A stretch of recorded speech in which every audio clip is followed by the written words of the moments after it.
तो मेरा कहना है नींदरिया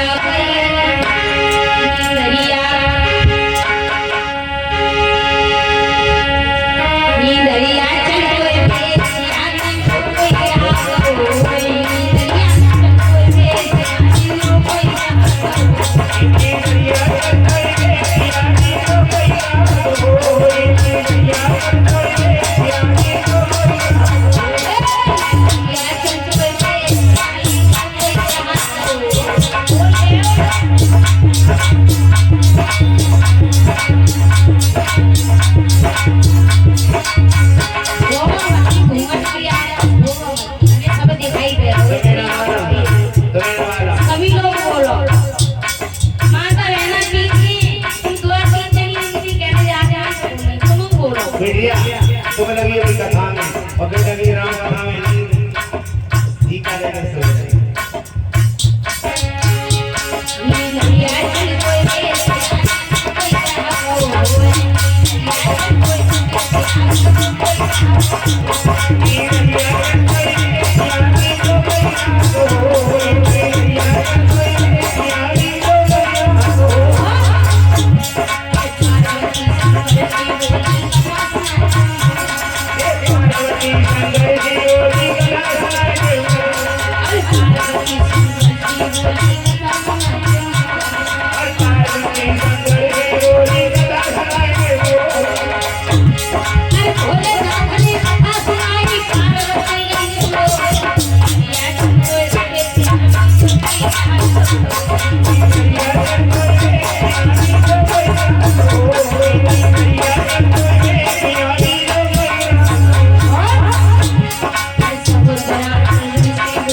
परीक्षित महाराज देखो अगर तुम नाच हुए रहो बात को समझ लो। परीक्षित महाराज तुम हमें दिखाई नहीं दे रहे, थोड़े को सामने बैठो हल्के हो। अगर तुम नाच अगर हुए रहो तो नींद नहीं आ रही, और जो अगर भगवान का भजन कर रहे हो तो अक्सर नींद आएगा। जाकर प्रैक्टिकल करो। अगर सोचो कर लाओ भगवान को लेकर भजन कर ले या भजन कीर्तन हो रहा तो लाओ सुन ले देख ले तो अक्सर नींद आ जाएगी। और अगर तुम नाच भजन कीर्तन वैसे हो रहे हो तो नींद आ जाएगी, चाहे आंखें नीची नीची रह रही हो पर नींद आना ही ना है। और जहाँ देखो हमारी पास माता बहना मोह झाँके झाँके सोए नींद नहीं पूरी कर रही है।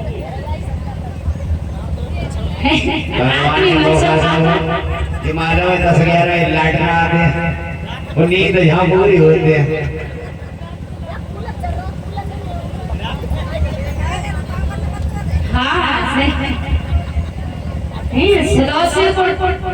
फायदा खेतन में हो रहा है या फायदा नींद। हरिहर क्षेत्र में बैठे हुए 88,000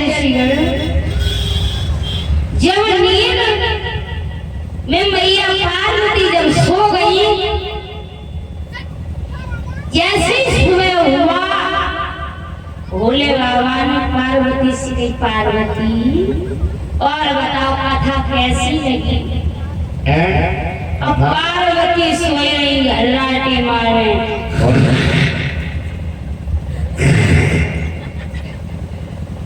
जब मैंने घर्राटे को सुने, बोले बाबा, बोले पार्वती, पार्वती कथा कैसी अच्छी लगी? अगर नहीं अच्छी लगी अब तो सोई गई ना। सोई गई?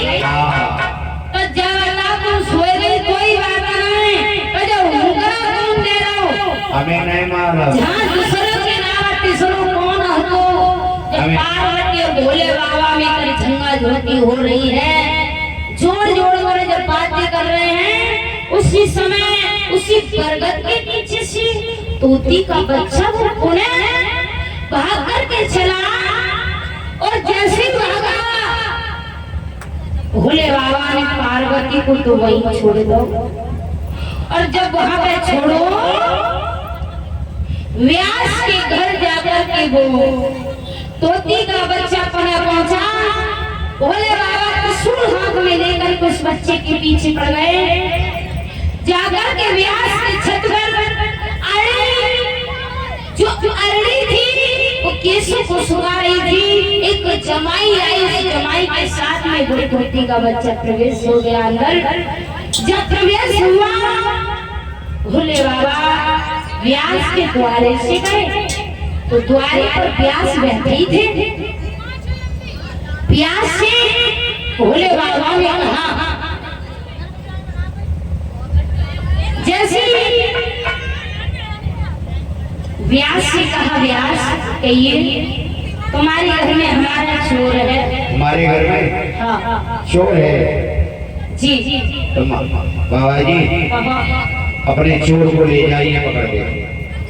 नहीं, चोर? व्यास ने कहा चोर?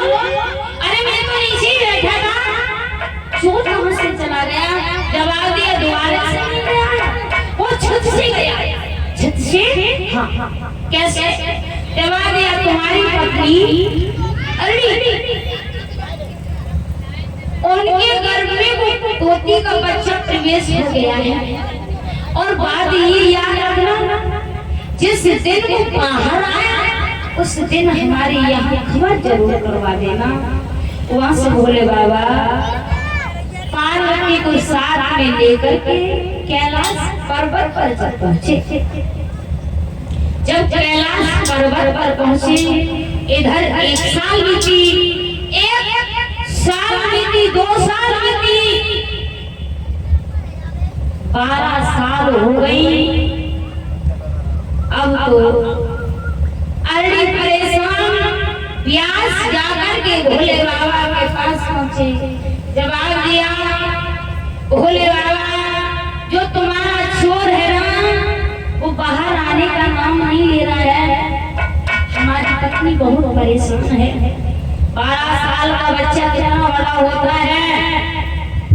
अब तो व्यास दुखी भोले बाबा के पास पहुंचे।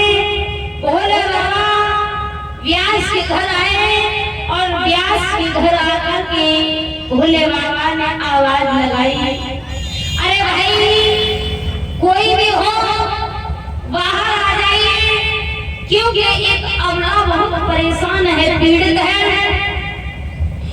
अंदर से आवाज आई, आपको नाथों के नाथ हो, क्षण भर के लिए इस दुनिया को लुप्त कर दो, उसके बाद में पुनः यहाँ पर जन्म लूंगा। क्षण भर के लिए दुनिया को लुप्त किया, क्षण भर के लिए दुनिया को नष्ट किया। उसके बाद वो पुनः बच्चा ने जन्म लिया। लेने के बाद वो नाल लटकाए हुए जब चले जंगल के लिए, दुनिया को पुनः जीवित किया। नाल लटका करके नाड़ा साथ में लेकर के वो बालक जंगल के लिए चला। व्यास बोले, लाल तू मेरा बेटा है, तू कहाँ जा रहा है? उस बालक ने जन्म लिया और जवाब दिया, कौन? जवाब दिया मैं तुम्हारा पिता हूँ। पिता? मेरा कोई पिता पता नहीं। जवाब दिया तुम मेरे बेटा। जवाब दिया मैं जन्म लेकर तैयार नहीं हुआ, इस दुनिया में मैं कोई मेरा कोई नहीं है। उसी समय जो किसी ब्राह्मण द्वारा बुलाया गया तो उनका नाम सुखदेव रखा गया। सुखदेव ही क्यों रखा गया? क्योंकि देव के देव महादेव, इसलिए उनका नाम सुखदेव रखा गया। तो जब सुखदेव जंगल के लिए जब चले, व्यास नंदन ने जवाब दिया बेटा आप मेरे बेटा हो। तो व्यास समझा करके कहने लगे। तो सुखदेव ने जवाब दिया प्रभु आप कोई भी हो, मेरा कोई नाता नहीं। और बोले कि देख लिया दुनिया का सारा नाम किसी के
जंगल के लिए सुखदेव जब जाकर के प्रस्तुत हुए, वही जंगल में भजन करते हैं।